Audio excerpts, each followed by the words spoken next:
All right. People have been looking forward to this panel. I just wanted to let you know. So I don't want to add pressure, but people have been looking forward to this. Okay. How are you doing? I'm doing well. Fantastic. Nazila, you doing well? Fantastic. So between you, you've worked at some of the most leading companies. Some of you have founded a bunch of leading companies, so well done there. There's no shortage of kind of craziness going on in the industry. So we're looking forward to hearing a little bit about your insights. I think what's super important is to just level set for everyone. So before I say anything else, you co-founded a little company called Cloudera. That correct? Yes, and that went public, correct? Okay, and then you went to work at Google, and then you have now founded Vectara. Is that correct? How does it feel to feel so unaccomplished? How are you dealing with all of this failure? There's still a lot more to do. Okay, with that, let me hand it over to you to base take it away. Nazila, go ahead. Thanks. Thank you. Hi, everyone. Welcome. I think we stand between this conversation and a drink or sweets for you, so we'll try to make this fun. I am honored to be on stage with Amr, a man who was educated at Cairo University, where I had the pleasure of attending a class once upon a time. I can tell you more about it later. PhD from Stanford, also my alma mater, although mine is a lot easier to get into and do, and takes a lot less years. Repeat entrepreneur, multiple successes, already alluded to, Cloudera being one of the most recent one. And then I was most curious about how from Cloudera you went to Google and took a dev relations job, which I'm sure it was a critical role for Google Cloud. Mm-hmm. And then now an entrepreneur again. So, but I can answer your question because people ask me that, like, why did you not start another company right away after Cloudera? And the honest answer is because I need to rest. Starting companies is really hard. Stressful. It's not the hard part. Like, I work really hard. At Google, I also had to work very hard as well. It was a very hard job, but the stress level is very different. When you are a founder of the company, you have this weight on your shoulders and this obligation to make it successful for your employees working for you, for your investors betting on you, for the partners you're working with, the customers that you're trying to make successful.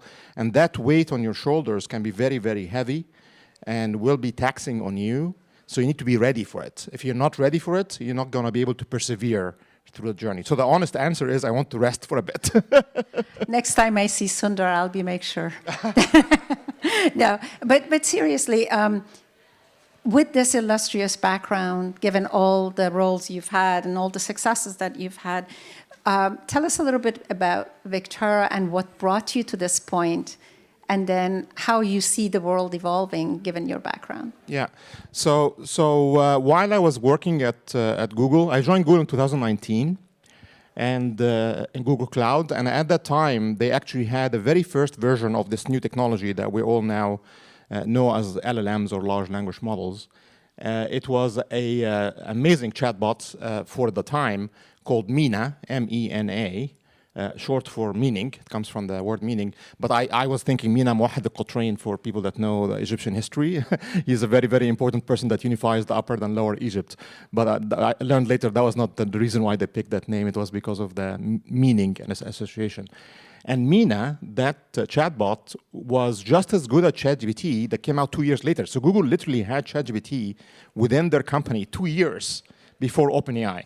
But they were very cautious about launching it for good reason. And that was the anchor that I latched on. So when I was trying Mina, I was linking it back to all of my experience working with big companies during Cloudera. And the importance of accuracy and security was paramount. And it was very clear that these systems, while they are on average very good and very accurate, they every now and then can make a really, really bad mistake that can end up killing somebody or creating unnecessary damage. That was number one. And number two, they are susceptible to security attacks. You can very easily fool them to reveal information to you. If you're good at what's called prompt engineering and doing prompt attacks or document injection attacks, you can get these things to give you information that you should not be privy to. And that became the light bulb that went on, is that if this technology is really gonna be successful within enterprises, then these enterprises will need to have an agent operating system that can run these agents, orchestrate them, govern them, and make sure they are accurate and secure. And this is really what Vectara is about. Fantastic. We know a little bit about how you got here. I'm curious to know how you think about where we are today, especially when it relates to AI and ethics. What do you see your role and Vectara's role in that conversation? And curious to know also who has influenced you most in the way that you think about AI and ethics. I mean, we're still learning about AI and ethics, so it's hard to pick a person that influenced me the most, but I'll say the person that influenced me the most in the world is Einstein. And I think he influenced many of my generation. To have somebody that will have that level of intellect and IQ that thinks just beyond, outside of the box, that compared to anybody else living at the time, that gravity is not a force that's pulling in things, like what Newton thought when he saw the apple falling. No, gravity is the space-time itself bending. Like, that is insane. Yeah. Like, how did he do that? Like, how could his mind even go there?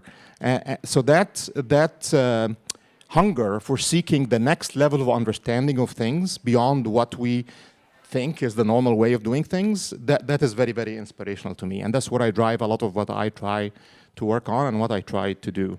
When it comes to AI and ethics, like one of the key things that, and we'll talk about ethics a bit later, but in the grand scheme of things, ethics is in the eye of the beholder, meaning we all have different ethical standards. Different countries have different ethical standards. Different religions have different ethical standards. Different companies have different ethical standards.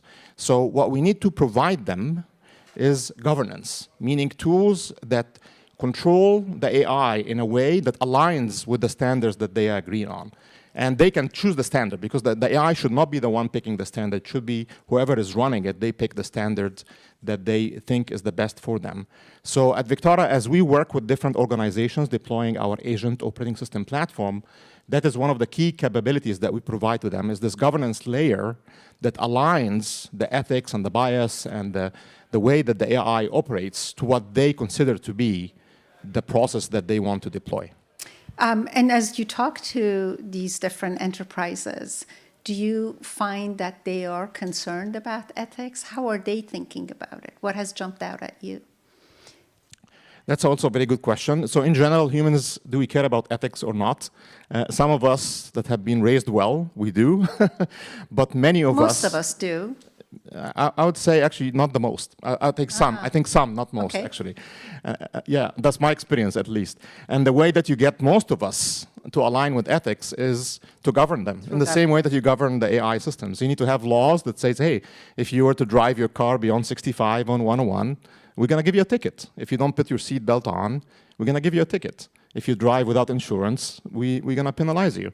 And that's how we get to align the humans to what the ethical standards that the community agreed on is about. It's the law. The law is how we really communicate that ethics, because left to our own devices, unfortunately, we as humans are very, very fallible.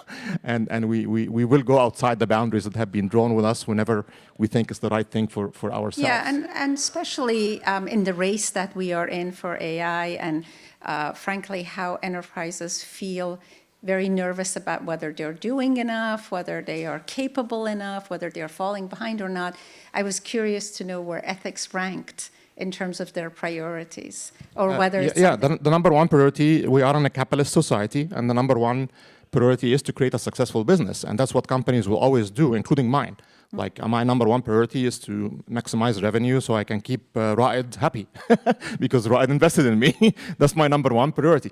But that said, I will not go outside of the bounds of the law and the ethics, because I know if I were to go outside, then that can create liabilities for me as a business, which also Raed is not going to like. So the way that many companies are stay within the lines and behave is because of two things. It's first the laws of doing business, but then this important thing of liability, this important concept of liability, which the US is actually one of the best countries in the world, in my opinion, when it comes to that. And that deterrent of this liability thing can hit you if you were to break the ethics in a bad way is what keeps companies honest and within the lines. Now, that doesn't mean that some companies will try to abuse that every now and then. There's many examples, like Enron, for example, was a very bad example of that, or Theranos is another very bad example of that, where you really break the ethics in a very, very significant way. But at the end of the day, by having these liability deterrents in place, while we are optimizing for the capitalism and the return on investment, we will still remain within the bounds because we're afraid that if we were to violate the liability, then that will draw away from our profits. So it all comes to profits at the end of the day. But that's what the capitalistic society we're in is all about. I really appreciate what you're saying. And I think from my perspective, when you have strong deterrents in form of laws, you also have to think about your stock price. You have to think about the impact on brand. So it kind of, it's a bad place to be overall if you start going in the wrong direction. What are critical issues right now from what you see in terms of ethics and AI? What have you come across that has been eye-opening for you? Again, I will say ethics is in the eye of the beholder. So to give one example, first show of hands, how many of you have tried the new Sora app that OpenAI just launched? Yep. Almost 50% of the room is raising your hands. I mean, it's amazing. It creates videos that are so real. And in the early days, which is like 2 weeks ago when it launched, you could have say, recreate this scene from A Few Good Men, right? Or from The Matrix. And it will recreate it with you in it. And is that ethical or unethical to do that, right? Because a stand-up comic can go do that, right? But many came after OpenAI and said, no, you can't do that. And they got hit with many liability lawsuits, and now they actually pulled that back. You cannot do that anymore within the Sora app. But I look at that as a double-edged sword, because one way to look at it is, yes, OpenAI now is abusing the intellectual property of Disney and some of these massive Hollywood studios that, by the way, are monopolies and control the movie industry in a very, very severe way. Versus if OpenAI was to allow that for the average person, then now we can have a random, very talented director from Egypt or Iran or India be the next Steven Spielberg, because he has this tool at their disposal. I think that's very ethical. I think that's a good thing to do. That's normalizing the ability to create blockbuster movies to be any person, as opposed to just the big monopolistic studios that control the economy for how these very expensive movies get done. So I saw you floating in space with your dog. For all of you who want to see that, you can go to Amr's LinkedIn, and he's there floating in space. How did you decide what you wanted to do, which movie you wanted to be in, and has NASA come after you? No, NASA did not come after me, luckily. I actually have a lot more than my Sora page itself. Like I have The Few Good Men, the movie A Few Good Men, with me being Jack Nicholson, saying, you can't handle the truth, at the end of the clip. That's how you felt about your investors? Yes, yes. That's what I tell Raed all the time. And then I have a Matrix scene with Sam Altman when I'm beating shit out of him. Ooh. Okay, I'm going to go see that one. So yeah, it's like whatever crazy idea that I have is something I'm dreaming of, I can just make happen. And again, I'm doing it for fun, but I'm also thinking from the aspect of somebody who's a true talented director who wants to create the next movie. They absolutely can do it now. Like, I believe by the middle of next year, we will have amazing blockbuster movies that were made by a single person. In the same way that we have today people like, what's his name, the famous YouTuber, Mr. Beast. Yeah. Mr. Beast makes $1 billion per year in income, and he started with nothing. Mr. Beast as a phenomenon could not exist today if it wasn't for the democratization of how anybody can create amazing viral videos. Because of the mobile devices, the amazing cameras that we have at our disposal for much cheaper prices, et cetera, et cetera. 10, 20 years ago, that category of Mr. Beast was reserved for CNN, for Fox, for CBS. Same thing with Joe Rogan. Like, look at him now, bigger than CNN. That would not have been possible if it wasn't for technology like this. And this is the promising, optimistic side of AI and these new technologies coming to us is I think it's going to democratize access to any of us to create the next big, great thing without needing insane amounts of funding, insane support to make it happen. A talented individual with proper grit is the most important thing to succeed in life, in my humble opinion, they will be able to do these things. Versus before, they could only do them if they had the right opportunity and the right chance to be in the right country, with the right connections, with the right funding. You talk about democratization. It brings to my mind the idea of representation. We're both Muslims, we're from the Middle East, and I worry about how I am represented in these LLMs and what are the biases that are against me. So talk to us a little bit about both your role as a technologist and your efforts in evening the playing field, as well as some of your concerns and some of the ways that the audience can be watching out for how we can help with correctly representing who we are. So it's it was a concern, actually. It was a concern 3 years ago when ChatGPT came out, when ChatGPT was the only game in town. So yes, if there was only one platform, and that one platform is the only game in town, then that would be very concerning. Because I'm a big believer that free markets, meaning the multiple choices, is what balances people to try and appease to the entire audience and not a segment of the audience. So while that was true 3 years ago, that's no longer true today. Today, there is at least 100 different good LLM providers out there. There is the top commercial ones like OpenAI and Gemini from Google and Anthropic, Claude, and so on. But there is many more from Europe. There is many more from Asia. There is many more from other countries. Like in the Middle East, there is 3 or 4 coming out there is one coming out from Saudi Arabia called Alam. There is one coming out from Emirates called Falcon. There is one coming out from Qatar called Fanar. It's like happening left and right. So because of that, we're going to have the right balance. And yes, while this LLM might giving you opinions that you don't like, you're going to find the other LLM that does give you that. Now, that said, I have to give it to OpenAI, though. When it comes to religion and Islam, they're actually very balanced. Like, I've tried many questions with them about Islam and Hadith and the Quran and so on, and I've been very, very impressed by how they keep the right balance to really reflect your culture. Like if you ask a tough question like, is it okay if I go marry 4 women? Not that I would not do that. My wife would not allow me to do that. But you were curious. But I'm curious. Like you would think OpenAI would say no. That's heresy. That's well, I don't know what they call it in the U.S. when you marry more than one. That would send you to jail. No, it's very balanced. Like within the Islam, this is what it says, and this is what's allowed. But you have to get the permission of the wife. And I was like, wow. And that's just one example. There's many examples. Yeah, it captures all the nuances in a very, very healthy way. Google, same thing. Gemini. So I think they keep themselves honest. Like as long as you have competition, then I'm not worried. If it's a monopoly, then I'm very worried. And when it comes to access, what are your thoughts? Because access is going to be, the capabilities might be there, but if there is no access, You're not absolutely right. everyone And again, will equally benefit. Same thing. Like again, same thing. 3 years ago, I was very worried when ChatGPT came out. And even when Gemini came out, I was still worried because they're both out there, but they're still controlled by these mega companies, and they have to pay them a lot of money to get access to them in the right way and so on. And then the open source LLMs came out, like DeepSeek, amazing. Qwen from Alibaba is one of the best LLM models out there right now. M2 is another very successful model that came out. There's so many, Mistral from France, etc., etc. So the open source aspect of how these models now became open source, and you can even run them on your phone. They're going to be slower on your phone. They're going to be as fast, but you can still run them.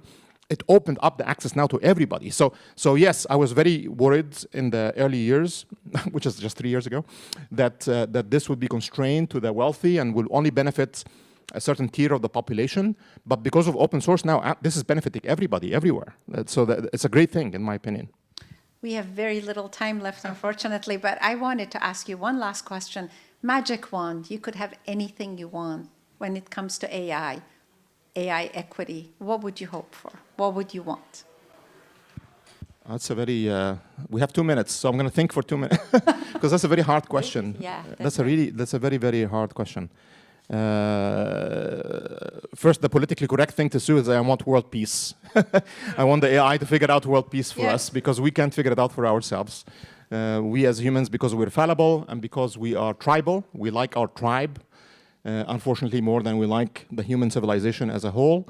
AI coming in without that perspective hopefully will complete us from that weakness that we have and lead to an answer that can achieve world peace. That'd be my, if I could really wave my magic wand, that's what I would hope for. Thank you, Amr, for your time and for your insights. That was an inspirational message to end on, so I'm going to just leave it there. Thanks, everyone. Thank you.